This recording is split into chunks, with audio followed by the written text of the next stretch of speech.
Study. আমরা আরআরবির জন্য class করছি। আজকে আমাদের ম্যাথ ক্লাস হচ্ছে 51 নম্বর ম্যাথ ক্লাস। এর আগে আমাদের 50টা ম্যাথ ক্লাস হয়ে গিয়েছে। চলো সবার প্রথমে যে প্রশ্নটা দেওয়া রয়েছে দেখো। তোমরা কিন্তু এই সমস্ত প্রশ্নগুলো পরীক্ষায় কিন্তু আসতে দেখছো।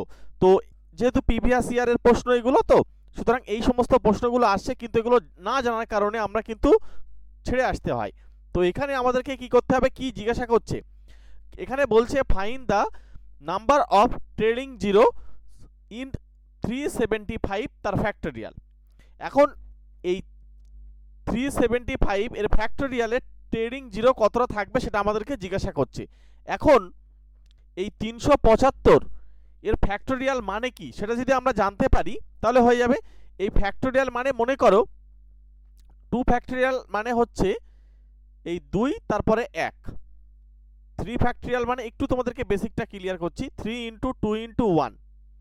তাহলে 4 ফ্যাক্টোরিয়াল মানে কি হবে, 4 ইন্টু 3 ইন্টু 2 ইন্টু 1। অর্থাৎ যে সংখ্যা বলবে তার থেকে কিন্তু 1 পর্যন্ত গুণ করে যেতে হবে।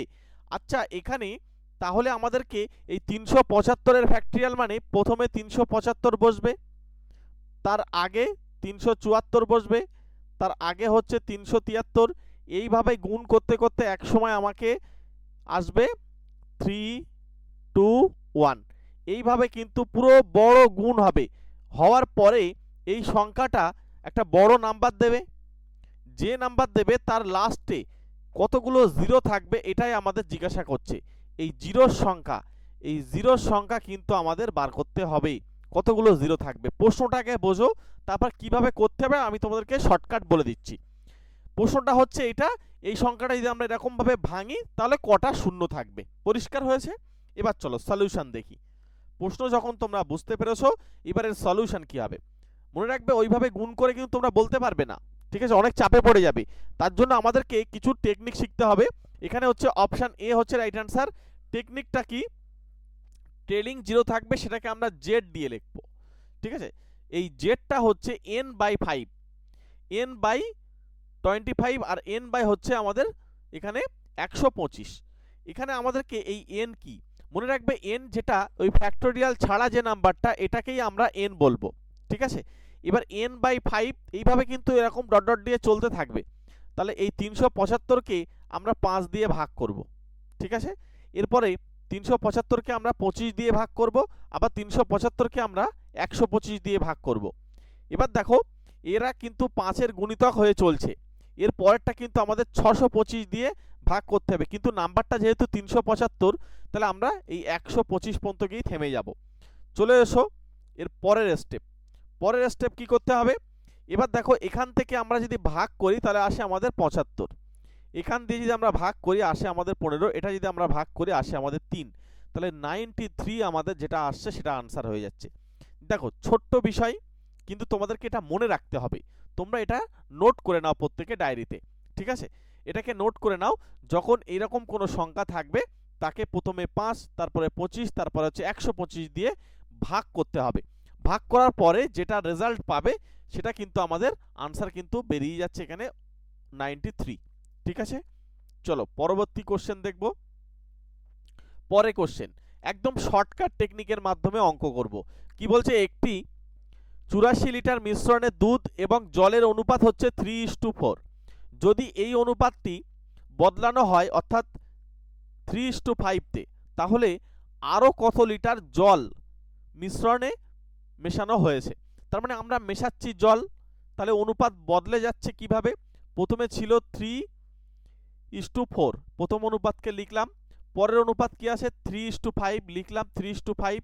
এবারে আমাদেরকে একটা কাজ করতে হবে, কোনাকুনি গুণ করতে হবে। এইভাবে যদি আমরা গুণ করি, এখানে হচ্ছে 3 5 15 আর এটা হয়ে যাচ্ছে আমাদের 3 4 12। তার মানে এদের মধ্যে গ্যাপ কত, এদের মধ্যে গ্যাপ হয়েছে কিন্তু আমার কত, 3, তাই তো।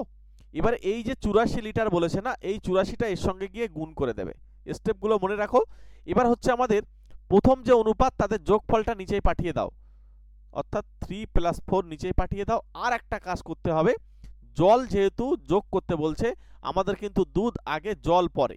তাহলে দ্বিতীয় অনুপাত থেকে এইটা হচ্ছে আমাদের মিল্কের পরিমাণ, এটা হচ্ছে আমাদের ওয়াটার। তাহলে আমাদের জল যেহেতু যোগ করতে বলছে, তাহলে জলটাকে রেখে দিয়ে দুধটাকে দিয়ে ভাগ করব, অর্থাৎ 3 দিয়ে ভাগ করব। কাটাকুটি করে দাও। এখানে হচ্ছে উপরে হচ্ছে 84, নিচে হচ্ছে 7, 7 দিয়ে কাটলে 7 12 84, তাহলে আমাদের আনসার হয়ে যাবে 12 লিটার। এখানে আমাদের অপশান ডি হবে রাইট আনসার। ঠিক আছে, চলো এরপরেই তোমাদেরকে এই অঙ্কটায় আমরা আরও একটা মেথডে বলবো। ঠিক আছে, দেখো আমরা সবার প্রথমে এখানে কি দেখতে পাচ্ছি 3:4। এই 3:4 হচ্ছে এই 84 লিটার কিন্তু যে দুধ আছে আর জল আছে তারা কিন্তু ভাগ করে নেবো আমরা আনুপাতিক ভাগারে। তাহলে এই 84টাকে যদি আমরা আনুপাতিক ভাগারে ভাগ করে নিই, তাহলে দেখো এখানে 84 ইন্টু আমাদের থাকবে 3/7। দুটো মেথডই শিখে রাখা ভালো। তাহলে এখানে কাটাকুটি করো, কাটলে হচ্ছে আমাদের কত, এখানে হচ্ছে 7 12 84 মানে 36, তার মানে 36 লিটার কিন্তু মিল্ক থাকবে। আচ্ছা, এরপরে হচ্ছে এখানে কাটাকুটি করে মানে 4 12 48, তারপরে ওয়াটার থাকছে 48। এবারে চলে এসো, এটা কিন্তু আমাদের প্রাথমিক অবস্থায় ছিল। ঠিক আছে, নতুন অনুপাতটাকে আমরা নিচেই লিখে দেবো। ভালো করে শোনো, নতুন অনুপাতটাকে আমরা লিখে দেবো। লিখলাম 3:5, কিন্তু আমাদের যেহেতু জল যোগ করতে বলেছে, এই জল মেশাতে বলছে, তাহলে আমরা কিন্তু জলটাতে কিছু করব না, দুধটা দুজনার সেম থাকবে। তার মানে এটা যেহেতু 36 ছিল, তাহলে এটাকে আমি 36 লিটার বানাবো। তাহলে 36 লিটার বানাতে গেলে আমাকে 12 দিয়ে গুণ করতে হবে। তাহলে এই পাশে আমি 12 দিয়ে গুণ করব। তার মানে এই পাশে 36 হয়ে যাচ্ছে, আর এই পাশে হচ্ছে 5 12 60। তাহলে দেখো আগের থেকে বাড়লো কতটা, 12। তার মানে এই যে জল আর কতটা যোগ করতে হবে, 12। তোমরা এইভাবেও শর্টকাটভাবে করে আসতে পারো। ঠিক আছে, দুটো মেথডই আমি আবার একবার করে করে দিচ্ছি যাতে তোমাদের বুঝতে সুবিধা হয়। প্রথম অনুপাত লিখবে, এটা একদম মুখস্থ রাখলে সব অঙ্ক হয়ে যাবে এটাতে। এটা হচ্ছে একটা সুবিধা, হচ্ছে এই টাইপসের অঙ্ক ডেটাগুলো যে বড় ছোট যাই হোক না কেন সরাসরি অঙ্ক হয়ে যাবে। 3 5 15, আর এটা হচ্ছে 3 4 12, বিয়োগ করলে 3, তাহলে এর সঙ্গে 84 গুণ করবে, করে এবার আমাদেরকে প্রথম অনুপাতের যোগফল নিচে পাঠিয়ে দাও। এরপরে হচ্ছে আমাদের এদের মধ্যে কি যোগ করতে বলছে, জল, জল যোগ করতে বলছে মানে অন্যটা দিয়ে ভাগ করো। এটা কিন্তু খুব কঠিন না, হ্যাঁ, কিন্তু এখানে এগুলো ক্যালকুলেশন তোমরা যত বড় ডেটা থাক না কেন যেই সেই করে ফেলতে পারবে। অনেক সময় এটাই আনুপাতিক ভাগার করতে গিয়েও তোমাদের অনেক সময় চাপ হতে পারে। তো সুতরাং যেটা তোমাদের সুবিধা হবে সেটা করো। আর অন্যটা হচ্ছে এদেরকে আমরা আনুপাতিক ভাগারে যদি ভাগ করে নিই, একটা হচ্ছে 36 লিটার মিল্ক থাকবে, ওয়াটার থাকবে হচ্ছে আমাদের 48। এরপরে অনুপাতটা ঠিক তার নিচে লিখবে 3:5। এবার এই অনুপাতকে যেহেতু যোগ করছি না আমি মিল্ক ওয়াটার, তাহলে এইটাকে রেখে দেবে, এই মিল্কটা হচ্ছে আমাদের সেম করতে হবে। হ্যাঁ, তাহলে 36 মানে 12 দিয়ে গুণ করো, 12 দিয়ে গুণ করলে এটা হয়ে যাচ্ছে। সবসময় যে একইভাবে তোমাদের শর্টকাট মেথড কাজে লাগবে তা কিন্তু না, এটা 60। তাহলে কতটা যোগ করা হলো, 12। দেখো এটাও কিন্তু আমাদের সহজে হয়ে যাচ্ছে, দুটোই সহজ। তোমরা দুটোই ডায়েরিতে নোট করে রাখবে, অল্টারনেট ভাবনা ভেবে রাখো। কারণ এটা মনে করো যদি প্ল্যান এ হয় এটা প্ল্যান বি, হ্যাঁ, বা এটা যদি এ ভাবো এটা প্ল্যান বি। সবসময় মনে রাখবে আমাদের দুটো মেথডই জেনে রাখা দরকার, ভবিষ্যতে কিন্তু ভীষণ পরিমাণে কাজে দেবে। চলো পরের প্রশ্ন, যদি একটি বৃত্তের ব্যাসার্ধ তার আসল ব্যাসার্ধের 19 গুণ করা হয়, তাহলে বৃত্তটির পরিধি আসলের চেয়ে কত গুণ বৃদ্ধি পাবে? এটা একটা ট্রিকি কোশ্চেন। অ্যাকচুয়ালি ব্যাপার হচ্ছে একটা বৃত্তের যদি ব্যাসার্ধ 19 গুণ করা হয়, অর্থাৎ এটা ব্যাসার্ধ আর, এটাকে যদি 19 গুণ করা হয়, এখন নতুন যদি ব্যাসার্ধ 19 আর হয়, মনে রাখবে এর পরিধিরও কোনো পরিবর্তন হবে না, ওই 19 গুণই হবে। পরিবর্তন হবে কিন্তু 19 গুণই হবে। ঠিক আছে, যদি বলে ব্যাস তাহলেও 19 গুণ হবে। মনে রাখবে এখানে ব্যাসার্ধকে যদি 19 গুণ করা হয়, তাহলে পরিধি এবং ব্যাস প্রত্যেকে কিন্তু দ্বিগুণ করে বৃদ্ধি পাবে। তবে যদি এই অঙ্কটা আমাদেরকে ক্ষেত্রফল বা এরিয়া, এই এরিয়া কতটা বৃদ্ধি পাবে সেটা যদি জিজ্ঞাসা করতো, তাহলে উত্তর কত হবে সেটা একটু কমেন্ট বক্সে জানাও। প্রত্যেকে একটু কমেন্ট করো তো, যদি এটা এরিয়া বলতো। ঠিক আছে, যদি এরিয়া বলতো তাহলে কতটা ইনক্রিজিং করতো সেটা আমরা তোমাদের থেকে কমেন্ট চাই। চলে এসো পরের কোশ্চেন, এখানে কিন্তু 19ই উত্তর হবে। দেখো এগুলো পরীক্ষায় আরআরবির প্রশ্ন কিন্তু, হ্যাঁ, সমস্ত প্রশ্নটা প্রিভিয়াস ইয়ার থেকে নিয়ে তোমাদেরকে প্রতিনিয়ত ক্লাস দিচ্ছি। আমাদের সঙ্গে যারা স্পেশালভাবে পড়তে চাইছো চলে এসো, একদম হাতে ধরে তোমাদেরকে ম্যাথ ক্লাস করাবো। সামনে কিন্তু WBSSC, বারবার একটা কথা বলছি, এই WBSSC গ্রুপ সি আর ডি এর জন্য কিন্তু সময় নেই। ঠিক আছে, যাদের বিএড করা আছে তারা 9 10 11 12 বসছে, ঠিক আছে, কিন্তু এখানে গ্রুপ সি এবং ডি, মনে রাখবে গ্রুপ সি আর ডি এর জন্য তোমরা কিন্তু প্রিপারেশন নেওয়া শুরু করে দাও। আমাদের সঙ্গে যোগাযোগ করে নিও এই নাম্বারে। আমরা ম্যাথটাকে তোমাদেরকে একদম হাতে ধরে ধরে শিখিয়ে দেবো শর্টকাট টেকনিকের মাধ্যমে। সবচেয়ে বড় কথা হচ্ছে শর্টকাট টেকনিক দিয়ে চ্যাপ্টার ওয়াইজ। সুতরাং তোমাদের কিন্তু ভীষণ হেল্প হবে, পরীক্ষা যেহেতু খুব সামনে। ঠিক আছে, চ্যাপ্টার ওয়াইজ করতে চাইলে অবশ্যই আমাদের এই নাম্বারে একটু যোগাযোগ করে নিও। ঠিক আছে, ডিটেলসে জানার জন্য এই নাম্বারে যোগাযোগ করবে। মাত্র 499 পেমেন্ট করতে হবে 3 মাসে। এটা কিন্তু খুব তাড়াতাড়ি আমরা 699 করব। এই মুহূর্তে আমরা অফার দিয়েছি 499 এ। চলো পরবর্তী প্রশ্ন, বলছে একজন দোকানদার একটি দ্রব্য 2367 টাকায় বিক্রয় করে লাভ করে 12.5%, তাহলে ওই বস্তুটির বলছে ক্রয় মূল্যের অর্ধেক টাকা হবে। অপশান দিলাম। দেখো এখানে আমাদের সবার প্রথমে আমরা যেটা করব, আমরা ফ্র্যাকশন দিয়ে করব। ঠিক আছে, ফ্র্যাকশন দিয়ে মানে কি, আমরা জিজ্ঞাসা করব এই 12.5 এর ফ্র্যাকশন মান কত। মনে রাখবে এটার ফ্র্যাকশন মান হচ্ছে 1/8। কি করে বুঝলাম? কারণ আমরা 1/4 মানে হচ্ছে জানি কি 12%, 25%, আর এর অর্ধেক মানেই তো 1/8, তাহলে মানে হচ্ছে 12.5%। ঠিক আছে, এগুলো আমাদের আগেই পড়ানো রয়েছে, তাহলে সুবিধা হবে। 1/8 যদি এটা হয়, 1/8 তার মানে এই এতটা লাভ করেছে মানে কি, নিচেই থাকবে সিপি, রাইট, আর উপরে থাকবে প্রফিট, তার মানে এসপি তুমি জেনে যাচ্ছ সঙ্গে সঙ্গে কত হবে লাভ করেছে, মানে এই 1 আর 8, অর্থাৎ 8 আর 1 9 টাকা হয়ে যাবে লাভ। আমি ছোট ছোট দিয়ে ক্যালকুলেশন করলে তোমাদের বুঝতে সুবিধা হবে।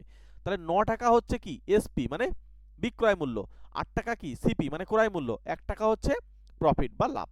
এখন দোকানদার দ্রব্যটি এত টাকায় বিক্রি করে, তার মানে এটা এসপি, তার মানে 9 ইউনিট, এই 9 ইউনিটের মানটাই আমরা ধরে নেব 2367। একে কত, একে আমাদের 9 দিয়ে ভাগ করতে হবে, 2367 ডিভাইডেড বাই হচ্ছে 9।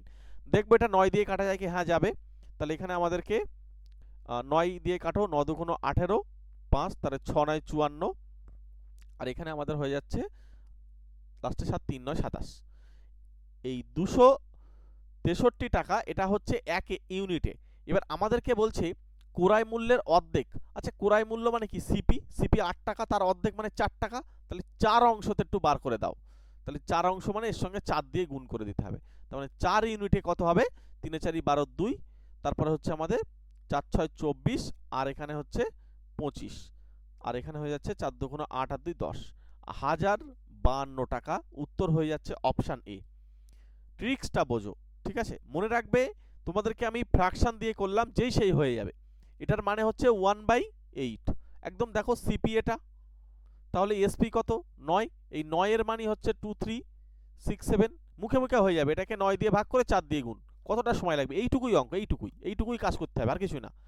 ঠিক আছে, চলো পরের প্রশ্ন দেখো কি বলছে। একজন ছাত্র তার হোস্টেল থেকে কলেজে সাইকেলে চেপে 15 কিমি পার ঘন্টা গতিতে গেলে 4.5 মিনিট দেরিতে পৌঁছায়। যদি ওই ছাত্রটি সাইকেলে 20 কিমি পার ঘন্টা গতিতে যায়, তাহলে সে কলেজে পৌঁছায় 4.5 মিনিট আগেই। তার মানে গতিবেগ কিন্তু একটু বৃদ্ধি করে দিয়েছে, আর এখানে দেরিটা আগে চলে আসছে। এই রকম যদি কোনো অঙ্ক পাও, তাহলে তোমাদেরকে আমি সাজেশন করব তোমরা একটা ছোট্ট সূত্র মুখস্থ করে নাও। কি সূত্র? সবার প্রথমে দেখো যে দূরত্ব অতিক্রম করবে, যে জিজ্ঞাসা করছে, অর্থাৎ হোস্টেল থেকে কলেজের যে দূরত্ব, সেটা আমরা এখান থেকে বলতে পারবো এই গতিগুলোর গুণফল। গতি কারা কারা আছে, মনে করো 20 আর 15। আচ্ছা গতিগুলোর পার্থক্য, মানে গতির পার্থক্য কত, 5, নিচেই পাঠিয়ে দিতে হবে। আর সময়ের পার্থক্য, মনে রাখবে সময়ের পার্থক্য যদি এখানে মিনিট থাকে তখন কিন্তু বাই 60 হবে, কারণ আমাদের ঘন্টাতে নিয়ে যেতে হবে। সময়ের পার্থক্য যেটা ঘন্টাতে থাকে তাহলে আর আমাদের নিচে 60 দিতে হবে না। তার মানে সময়ের পার্থক্য কত, সময়ের পার্থক্য হচ্ছে আমাদের অ্যাকচুয়ালি এটা আগে পৌঁছায় আর পরে, তার মানে কি অনেক আগে এসছে আবার পরে, বা আগে পরে, দেরিতে বা আগেই, তার মানে কি পার্থক্যটা যোগ হয়ে যাবে। হ্যাঁ, তার মানে যোগ হলে এটা কিন্তু 4.5 এর ডবল, তার মানে 9 হয়ে যাবে। 9 বাই এটা 60, যদি এটা ঘন্টা থাকতো আমি আর নিচে 60টা কিন্তু লিখতাম না। ঠিক আছে, এইবারে আমাদেরকে ক্যালকুলেশন করতে হবে। এটা দিয়ে যদি আমরা কাটাকুটি করি তাহলে হচ্ছে আমাদের 3 5 15, শূন্য একটা কেটে দাও, এটা দিয়ে কাটলে আমাদের হচ্ছে 2, এই 2 2 কেটে যাবে, শুধুমাত্র 9 বেঁচে রয়েছে। তার মানে 9, এই 9টা কি দূরত্ব, মানে কিসে উত্তর হবে, কিমিতে। হ্যাঁ, মনে রাখবে 9 কিমি হচ্ছে দূরত্ব। তাহলে এখানে আমাদের উত্তর হচ্ছে অপশান সি। খুব গুরুত্বপূর্ণ প্রশ্ন, এই সমস্ত প্রশ্নটা মানে সত্যি কথা বলতে তোমাদের আরআরবির জন্য ভীষণ ভীষণ পরিমাণে হেল্প করবে। ঠিক আছে, যদি তোমরা একটুখানি এটা মুখস্থ করে চলে যেতে পারো। আচ্ছা এরপরে তাহলে এখানে আমাদের উত্তর হচ্ছে অপশান সি। ঠিক আছে, দেখো এটা ক্যালকুলেশনটা তোমাদের জন্য আমরা টাইপ করে রেখে দিয়েছি, একটু চেক করে দেখে নাও, প্রয়োজনে স্ক্রিনশটও নিয়ে নিতে পারো। ঠিক আছে, চলো এখানে অপশান সি হবে রাইট অ্যান্সার। পরবর্তী কোশ্চেনে যাব। পরের কোশ্চেন কি বলছে, যদি একটি সংখ্যাকে 119 দিয়ে ভাগ করলে ভাগশেষ থাকে 10, তাহলে ওই একই সংখ্যাকে ভাগ করা হয় 17 দিয়ে, সেক্ষেত্রে আমাদের ভাগশেষ থাকবে কত সেটা জিজ্ঞাসা করছে। এখন তোমাদেরকে একটা জিনিস মনে রাখতে হবে, এই 17 দিয়ে যখন ভাগ করার কথা বলছে না, এই 119কে 17 দিয়ে ভাগ করা যায় কিনা এটা একটু চেক করে নিতে হবে। উত্তর হচ্ছে এটা 17 দিয়ে ভাগ করা যায়, কারণ 17 সাথে 119 হয়। এবার হচ্ছে আমাদেরকে কি জিজ্ঞাসা করছে, ভাগশেষ থাকে 10। এবার আমাদেরকে কিন্তু এই 17 দিয়ে ভাগ করার কথা বলেছে। এবার যেহেতু আগে এখানে দেখতে পাচ্ছি আমি ভাগশেষ থাকছে কত 10, তাহলে সেক্ষেত্রে আমাদের ভাগশেষ থাকবে এই 17 দিয়ে ভাগ করলে কত হবে। আগে ভাগশেষ থাকতো 10, এখন 17 দিয়ে ভাগ করলে ভাগশেষ থাকবে কত। মনে রাখবে, যখন তোমাদের এটা 17 থেকে এই ভাগশেষটা কম, তাহলে আমাদের আর অঙ্ক করতে হবে না, তখন সরাসরি আমরা ওই 10টাই আনসার করে আসব, যেহেতু 17টা বেশি। ঠিক আছে, সুতরাং এই 10টা, তাহলে আমাদের কিন্তু সরাসরি উত্তর হয়ে যাবে এই অপশান ডি। অপশান ডি উত্তর করা যাবে। যদি বেশি হতো, যদি এটা এখানে 17 না দিয়ে এটা মনে করো 30 রয়েছে, হ্যাঁ, এখানে 10 না দিয়ে 30 রয়েছে, তাহলে 30টাকে এই 17 দিয়ে তো ভাগ যাবে, তখন কিন্তু আমাদের এখানে কি করতে হবে বলতো, ওই 30কে এটা এখানে জাস্ট তোমাদেরকে একটা উদাহরণ সাপেক্ষে দেখালাম, তখন এটা 17 দিয়ে আবার একবার ভাগ করতে হবে। 17 দিয়ে একবার যাবে 17, তাহলে এখান থেকে আমাদের বিয়োগ করলে হচ্ছে 13, তখন ভাগশেষ থাকবে 13। পরিষ্কার? যেহেতু এখানে আমাদের 10ই কিন্তু আনসার হয়ে যাবে, যেহেতু এটা 17 বড় 10 ছোট, তাই জন্য মনে রাখবে এই সমস্ত অঙ্ক আসলে অনেকে এই 7 উত্তর দিয়ে ফেলে, এই 10 এখানে বিয়োগ করে, কিন্তু না, এটা কিন্তু আমাদের 10ই উত্তর হয়ে যাচ্ছে।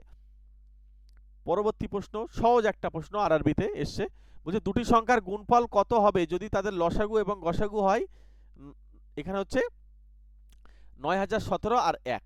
এখন মজার বিষয় হচ্ছে, যেহেতু দুটি সংখ্যার লসাগু আর গসাগু আমি জানি, তার মানে সংখ্যা দুটির গুণফল মানেই তো ওই লসাগু আর গসাগু গুণ করতে হবে। এটা একটা প্রশ্ন, একদম ইজি উত্তর। এখানে 9017 আনসার, এখানে জাস্ট এখানে অপশান সি উত্তর হয়ে যাবে। পরবর্তী কোশ্চেন দেখো কি বলছে, দেখো এখানে অপশান দিয়ে দিলাম। বলছে একটি বাল্ব প্রস্তুতকারক সংস্থা জানতে পারলো যে তাদের উৎপাদনের 13% দ্রব্য হচ্ছে খুঁত ধরা পড়েছে। যদি খুঁতহীন দ্রব্যের সংখ্যা হয় এত, তাহলে আমাদের খুঁতযুক্ত দ্রব্য কতটা ছিল। যেহেতু 13% খুঁত ধরা পড়েছে, তার মানে বাকিটা নিশ্চয়ই, মনে করি টোটাল হচ্ছে 100% বাল্ব রয়েছে, তাহলে 13% যখন আমাদের খুঁত হয়ে যাচ্ছে, তাহলে 13টা এর থেকে বিয়োগ করে দাও, তাহলে এখানে 7 থাকছে 8, এই 87% এর মানটাই হবে 4959। ঠিক আছে, তাহলে 1% এর মান আমাদেরকে বার করতে হবে 4959। ঠিক আছে, ডিভাইডেড বাই আমাদেরকে বলছে খুঁত যুক্ত, তার মানে খুঁত যুক্ত মানে 13% বার করতে বলছে, তাহলে 13 দিয়ে গুণ করে দিতে হবে। এটা হচ্ছে নিচে 87 চলে যাবে, এটা 13 দিয়ে গুণ করতে হবে। ওকে, চলো এখানে আমাদেরকে এটা যদি কাটাকুটি করি, তাহলে এখানে হচ্ছে আমাদের 5 7। এবারে এই 3টা দিয়ে গুণ করো, 3 সাথে 21 এর 1। এবার সব লাস্ট ডিজিট যেহেতু 1 রয়েছে, সুতরাং আমাদেরকে আনসার এই মুহূর্তে দিতে পারবো না, তাই তো। তাহলে চলো এবারে আমাদেরকে গুণ করতেই হবে, তার মানে 57 এর সঙ্গে আমাদের 13 গুণ করতে হবে। 3 সাথে 21 এর 1, হাতে থাকছে 2, 3 পাঁচা হচ্ছে 15 আর 2 17। এরপরে হয়ে যাচ্ছে আমাদের এখানে 7 একে 7। এবারে হচ্ছে লাস্ট ডিজিটে আমরা কিন্তু 1, তারপরে 4 দেখতে পাবো। এবার চলে এসো এই যে উত্তর। ঠিক আছে, আর না করলেও হয়ে যাবে, এতটুকু করলেই এনাফ। এখানে কিন্তু আমাদের অপশান সি হয়ে যাবে রাইট অ্যান্সার। পরে ক্যালকুলেশন করে দেখবে, এখানে কিন্তু 7 চলে আসবে যোগ বিয়োগ করে। ঠিক আছে, চলো এর পরের প্রশ্ন দেখব। পরের প্রশ্ন কি বলছে, এক্স এর মান নির্ণয় করুন, একটা সমাধান দিয়ে দিয়েছে। এই সমাধানটা আমরা কিভাবে করব, সবার প্রথমে তোমাদেরকে একটা জিনিস বলি, এখানে সবার কাছে এক্স রয়েছে, তাহলে তুমি এক্সটাকে কমন নেবে, হ্যাঁ, নিয়ে লিখবে 2/5, তারপর হচ্ছে 3/10, তারপরে -3/5 লিখবে, আর ওই পাশে হচ্ছে 531। এখন এই ভিতরে এই কাজটা আমাদেরকে লসাগু করতে হবে, 10 হয় লসাগু, তাহলে প্রথমে 2 মানে 4, 2 দুগুণ 4, তারপরে 3, এখানে কিন্তু আমাদের 2 চলে যাবে, মানে উপরে 6। এরপরে ওই সাইডে আমাদের 531। এবার হচ্ছে x ইন্টু, এখানে দেখো 7, তার থেকে কিন্তু 1 বিয়োগ করলে আমরা কত পাবো, মানে 6 বিয়োগ করলে 1 পেয়ে যাচ্ছি, তাহলে উপরে 1 আর নিচে হচ্ছে 10। এবার হচ্ছে 531, তার মানে x এর যে মানটা হবে এই সংখ্যাটার পাশে একটা শূন্য বসে যাবে, 531 তারপর একটা 0, তাহলে এখানে 531 তারপরে 0 মানে অপশান সি কিন্তু আমরা উত্তর পেয়ে যাচ্ছি। পরিষ্কার? এটা জাস্ট সমাধান, ঠিক আছে? এখানে তোমরা এইভাবেই করবে কারণ এটা সহজই হয়ে যাবে। আচ্ছা, কোন বই পড়বে? তোমরা অনেকে বই নিয়ে চিন্তিত, যে বইটা তোমাদের জন্য সবচেয়ে গুরুত্বপূর্ণ, বিশেষ করে যারা WB SSC group C D দেবে, ঠিক আছে, গ্রুপ সি এবং ডি এর জন্য প্রিপারেশান নেবে, তাদের জন্য কিন্তু আমরা এখানে বই মেনশন করেছি, এবং এর সঙ্গে আরআরবি এনটিপিসি এবং গ্রুপ ডির জন্যও কিন্তু আরআরবি গ্রুপ ডি এবং ডব্লিউবি এসএসসি গ্রুপ সিডি দুটো কিন্তু আলাদা। সুতরাং এখানে সমস্ত বইগুলো মেনশন করা রয়েছে, একবার জাস্ট গিয়ে দেখে আসো, ঠিক আছে? কোন বইটা কিসের জন্য একবার জাস্ট দেখে আসো, তারপর যেটা তোমাদের সুবিধা বলে মনে হবে, যেটা তোমাদের ভালো লাগবে সেটা তোমরা নিতে পারো, অথবা ডেসক্রিপশন বক্সে একদম প্রথমেই লিঙ্ক দেওয়া রয়েছে। বই একটা সঙ্গে রাখো, যারা ডব্লিউবি এসএসসি গ্রুপ সিডি পরীক্ষা দেবে, তোমাদের কিন্তু হাতে সময় কম, একটা বই রাখো আর আমাদের চ্যানেলটা ফলো রেখে দাও, আমরা প্রতিনিয়ত তোমাদেরকে ক্লাস দেব। পরে কোশ্চেন কি বলছে দেখো, এখানে আমাদেরকে বলছে একটি 26√3 সেমি কর্ণ বিশিষ্ট ঘনককে গলিয়ে এক 6 আয়াত তল বিশিষ্ট, অ্যাকচুয়ালি আয়াত বলতে এটা আয়ত ঘন করো, তল বিশিষ্ট বস্তু তৈরি করা হলো। বলছে তাহলে ওই 6 যে আয়ততল যেটা হবে বিশিষ্ট বস্তুটির উচ্চতা কত হবে যদি এর দৈর্ঘ্য ঘনকের প্রান্তগুলির সমান হয়। আচ্ছা, প্রস্থ হচ্ছে আবার কত? প্রস্থ হচ্ছে 13। সবার প্রথমে এইখান থেকে আমাদেরকে একটা জিনিস করতে হবে, সেটা হচ্ছে এই 26√3 এটা কি বলছে? এটা হচ্ছে একটা ঘনকের কিন্তু কর্ণ, একটা ঘনকের কর্ণটা আমাদেরকে কি সেটা কিন্তু জানতে হবে।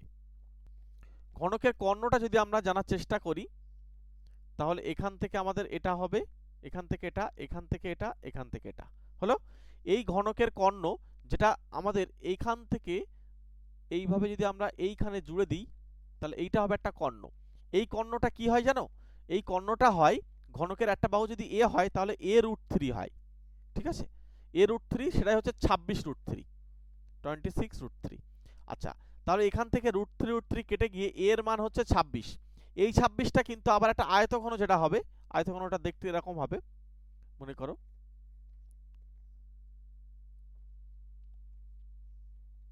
এর যে দৈর্ঘ্য হবে একটা ঘনকের বাহুর সঙ্গে সমান, মানে এটা, আর প্রস্থ হবে 13, এটা বলেছে, ঠিক আছে? এখন আমাদেরকে বার করতে হবে কি বলতো, এর উচ্চতা মানে হাইট, এইটা কতটা হবে, এই কত হবে সেটা আমাদেরকে বার করতে হবে। এবার আয়তন কিন্তু আমাদেরকে কি বলছে? সমান। যখন আয়তন যখন সমান, তখন আমাদেরকে এবারে চলো এখানে এর আয়তন বার করতে হবে। আয়তন কি? দৈর্ঘ্য মানে হচ্ছে 26, প্রস্থ মানে হচ্ছে এখানে 13, উচ্চতা h। এটা কার সঙ্গে সমান হবে? ঘনকের আয়তন। ঘনকের একটা বাহু কত এসছে? 26, তার মানে হচ্ছে আমাদের 26 ইন্টু 26 ইন্টু 26। এবার দেখো এই একটা 26 কেটে যাচ্ছে, গিয়ে এখান দিয়ে 13 দিয়ে কাটলে এখানে হচ্ছে 2, তার মানে h এর যে মান পাবো 26 দুগুণ 52, তার মানে 52 সেন্টিমিটার কিন্তু উচ্চতা হয়ে যাবে কার? ওই ঘনকটার একটা উচ্চতা। চলো এখানে আমাদের অপশান এ রাইট অ্যান্সার হচ্ছে। পরবর্তী কোশ্চেন, এক্স এর মান নির্ণয় করতে বলছে, আবার সমাধান দিয়েছে।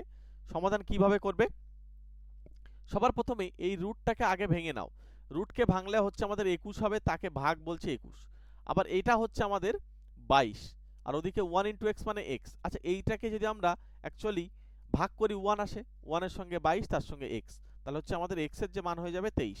সব আরআরবির প্রশ্ন কিন্তু, হ্যাঁ, এরকম সহজই প্রশ্ন দিচ্ছে, সুতরাং একবার প্র্যাকটিস করে যাও, তোমরা কিন্তু কমন পেয়ে যাবে। 23 উত্তর হয়ে যাচ্ছে। পরবর্তী প্রশ্ন দেখব,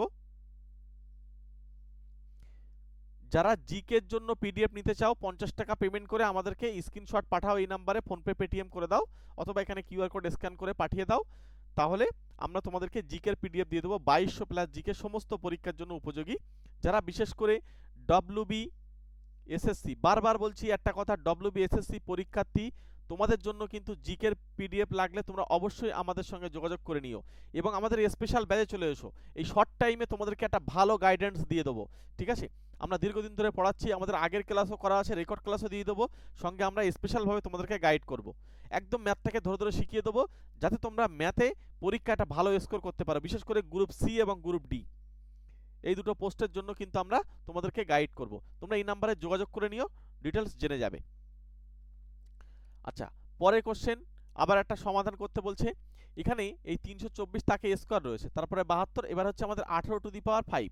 মনে রাখবে আমাদেরকে ভাগের কাজ আগে করে নিতে হবে। 324 মানে অ্যাকচুয়ালি 18 কিউব, এই সরি 18 স্কোয়ার, মানে 18 স্কোয়ার তাকে ঘিরে দিয়ে আবার স্কোয়ার।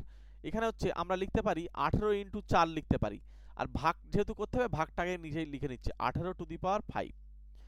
আচ্ছা, 18 টু দি পাওয়ার 5 কে আমরা লিখছি 18 টু দি পাওয়ার 4 আর একটা 18, তাহলে এই 18 কেটে যাবে আর এখানে 4 দিয়ে এটা কেটে যাবে, তাহলে শুধুমাত্র 4 বেঁচে থাকবে। মানে এই এতটা জিনিসের রেজাল্ট হচ্ছে 4, এর সঙ্গে জাস্ট 4 গুণ করে দাও, আনসার বেরিয়ে যাবে। তাহলে 4 কে 4 8 0 4, আনসার বেরিয়ে যাচ্ছে 4084। 4084 অপশন ডি, অপশন ডি আমাদের সঠিক উত্তর। পরের প্রশ্ন কি বলছে, একটি ট্রেন 204 মিটার লম্বা একটি ব্রিজ অতিক্রম করলো 57 সেকেন্ডে। যদি ওই একই ট্রেন একটি সাইনবোর্ডকে অতিক্রম করে 23 সেকেন্ডে, তাহলে ওই ট্রেনটির দৈর্ঘ্য কত ছিল? দেখো অ্যাকচুয়ালি এখানে আমাদেরকে বলছে 57 সেকেন্ডে কি করেছে, ট্রেনটি ব্রিজটিকে পার করছে, আর 23 সেকেন্ডে একটা সাইনবোর্ডকে পার করছে। মানে 23 সেকেন্ডে কিন্তু ট্রেন তার নিজের দৈর্ঘ্যই কিন্তু অতিক্রম করছে, এটা কিন্তু খেয়াল রেখো। তাই যদি হয়, আর 57 সেকেন্ডে কি করছে, এর ভিতরে কিন্তু ব্রিজ থাকছে, সঙ্গে আবার ট্রেন তার নিজের দৈর্ঘ্যও অতিক্রম করছে। যেহেতু ব্রিজটা লম্বা আমি জানি, তার মানে এদের মধ্যে যে ডিফারেন্স, টাইমের ডিফারেন্স, যেহেতু 57-র মধ্যে কিন্তু ট্রেনের নিজের দৈর্ঘ্যও রয়েছে, অতিক্রম করবে, আবার ব্রিজটাকে অতিক্রম করবে। তাহলে এখানে এই 23 সেকেন্ডে সাইনবোর্ডকে অতিক্রম করা মানে ট্রেন তার নিজের দৈর্ঘ্য অতিক্রম করবে। তাহলে জাস্ট তুমি এদেরকে বিয়োগ করে ফেলো। তাহলে বিয়োগ করলে হচ্ছে আমাদের এই যে 34, এই 34 সেকেন্ড, হ্যাঁ এই 34 সেকেন্ডে কতটা রাস্তা যাচ্ছে, 204 মিটার। পরিষ্কার, এই 34 সেকেন্ডে যাবে 204 মিটার। তাহলে আমরা বার করব 1 সেকেন্ডে কতটা যাবে। 1 সেকেন্ডে আমাদেরকে এটা হয়ে যাবে আমাদের 34, কাটাকুটি করে নাও, কাটো, এখানে আমাদের হয়ে যাচ্ছে 6। এবার আমাদেরকে বার করতে হবে যে 23 সেকেন্ডে, মানে ট্রেনটির দৈর্ঘ্য যেহেতু বার করতে বলছে, তাহলে 23 সেকেন্ডে কত। তাই এখানে আমরা 23 দিয়ে গুণ করে দেবো, দুই পাশে 23 দিয়ে গুণ করো, তাহলে এটা 3 6 18 8, সবারই লাস্ট ডিজিট 8 আসে। আচ্ছা, এখানে হচ্ছে আমাদের 6 দিয়ে 6 দুগুণ 12 রাখে 13, 138 মিটার। 138 মিটার। যদি এই অঙ্কটা আমাদেরকে জিজ্ঞাসা করতো যে, আচ্ছা সেতুর দৈর্ঘ্য তো আমাদের এখানে দেওয়াই রয়েছে, তাই না, ট্রেনটার গতিবেগ কত ছিল, ঠিক আছে, এই প্রশ্নটা আমাদেরকে ট্রেনটির গতিবেগ বা স্পিড কত ছিল সেটা যদি জিজ্ঞাসা করতো, তাহলে আনসার কত হতো কমেন্ট বক্সে জানিয়ে যেও। ঠিক আছে, তোমরা প্রত্যেকে কমেন্ট করে দেবে যে যদি ট্রেনটার গতিবেগ কত, সেটা কত ছিল, সেটা তোমরা প্রত্যেকে একটু কমেন্ট করে যাও। চলো, এখানে অপশন এ রাইট আনসার। পরবর্তী কোশ্চেন, পরের কোশ্চেন কি বলছে, একটি নির্দিষ্ট পরিমাণ অর্থ 3 গুণ হয় 4 বছরের জটিল সুদে। এই জটিল সুদে যখন বলবে না, তখন একটু সূত্র দিয়ে করতে হবে। p into 1 plus r by 100 পাওয়ারে আমার n, এইটা হয়ে যাচ্ছে কি, যেহেতু 4 বছরে বলেছে তাই n এর মান আমরা 4 লিখবো। হ্যাঁ, n এর মান 4। কত গুণ হয় বলছে 3 গুণ, তার মানে 3 ইন্টু p দেব, আর এই p মনে মনে ক্যান্সেল করব, আবার এক সময় p আমরা গুণ করে নেব। তাহলে এখানে আমাদেরকে একটা কাজ করো, এখানে হয়ে যাচ্ছে আমাদের পাওয়ারে 4। এবার আমাদেরকে বলছে কত বছরে ওই অর্থ এই গুণ হবে। তাহলে কত বছরে আমাদেরকে এই গুণ হতে গেলে এই 3 কে এমন ভাবে সাজাতে হবে যাতে এই সংখ্যাটা আসে। তোমরা একটা কাজ করো, এটাকে 3 এর পাওয়ারে লিখতে হবে। হ্যাঁ, মনে করো এই 3 টু দি পাওয়ার যে 5 বা 3 টু দি পাওয়ার 4 মানে হচ্ছে 81। হ্যাঁ, 81 সঙ্গে 3 গুণ করো, তার মানে হচ্ছে 243। আচ্ছা, এরপর সঙ্গে আরেকটা 3 গুণ করো, তার মানে এটা হচ্ছে আমাদের গুণ করলাম মানে হচ্ছে 3 টু দি পাওয়ার 5 হলো। এবার যদি 3 3 9, তারপরে দেখো এখানে হয়ে যাচ্ছে আমাদের 3 4 12 2 হাতে থাকছে 1, আর এটা হচ্ছে 3 2 6 আর 1 7, 729।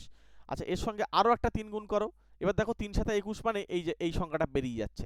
পরিষ্কার, তাই যদি হয় তার মানে 3 এর পাওয়ারে কত লেখা যাচ্ছে, 3 এর পাওয়ারে আমরা লিখতে পাচ্ছি 7, তাই না। এই পাওয়ারটাই বুঝতে হবে। দেখো এখানে 5 হয়েছে, তারপর আবার একটা গুণ করেছি 6, আবার একটা গুণ করেছি 7। তার মানে পাওয়ারে যখন 7 দেব তখন এদিকটারও পাওয়ারে আমাকে 7 দিতে হবে, ঠিক আছে। আর এই 7 দেওয়া মানে এই 4 7 28, তার মানে 28 বছরে এই এত গুণ হবে, ঠিক আছে। 28 বছরে কত গুণ হবে? এত গুণ। মনে রাখবে এখানে কিন্তু উত্তর হয়ে যাবে এই অপশান সি। এটা কিন্তু পাওয়ার নিয়ে কাজ করলে যে সে হয়ে যাবে, ঠিক আছে। বইয়ের জন্য বেস্ট বুক এর উপরে ক্লিক করো, ডবল ক্লিক করলে বই দেখতে পাবে, অথবা ডেসক্রিপশন বক্স এর প্রথমেই লিঙ্ক দেওয়া রয়েছে, ঠিক আছে। এই অঙ্কটা তোমাদেরকে এইচডব্লিউ ছাড়া হলো, তোমরা এটা অবশ্যই আমাকে একটু কমেন্ট বক্সে জানাবে, ঠিক আছে। প্রত্যেকে কমেন্ট করে দাও, এবং প্রত্যেকের টার্গেট সেট পয়েন্টটা চ্যানেলটাকে একবার ভিজিট করে আসো, TARGET সেট পয়েন্ট। এই টার্গেট সেট পয়েন্টে কিন্তু তোমাদের ক্লাস দেওয়া হচ্ছে, সহজ স্টাডিতে যেমন ক্লাস দেওয়া হচ্ছে, টার্গেট সেট পয়েন্টে কিন্তু আমরা প্রতিনিয়ত ম্যাথ ক্লাস, রিজনিং ক্লাস দিচ্ছি। সুতরাং একবার ভিজিট করে আসো চ্যানেলটা, হ্যাঁ। চলো তাহলে তোমাদের সঙ্গে এরপরে আমার দেখা হবে কত, 52 নম্বর ক্লাসে, তাই তো। 51 নম্বর ক্লাস আজকে হলো। তোমরা প্রত্যেকে কমেন্ট করে দিও। প্রত্যেককে থ্যাংক ইউ, প্রত্যেকে ভালো থেকো, সুস্থ থেকো, অল দ্য বেস্ট। এখান থেকে টার্গেট সেট পয়েন্টটা দেখে এসো, হ্যাঁ। এখানে কিন্তু লিঙ্ক দেওয়া রয়েছে টার্গেট সেট পয়েন্টটা, এখান থেকে দেখে নাও, ঠিক আছে। টার্গেট সেট পয়েন্ট চ্যানেলটা একবার ভিজিট করে আসো।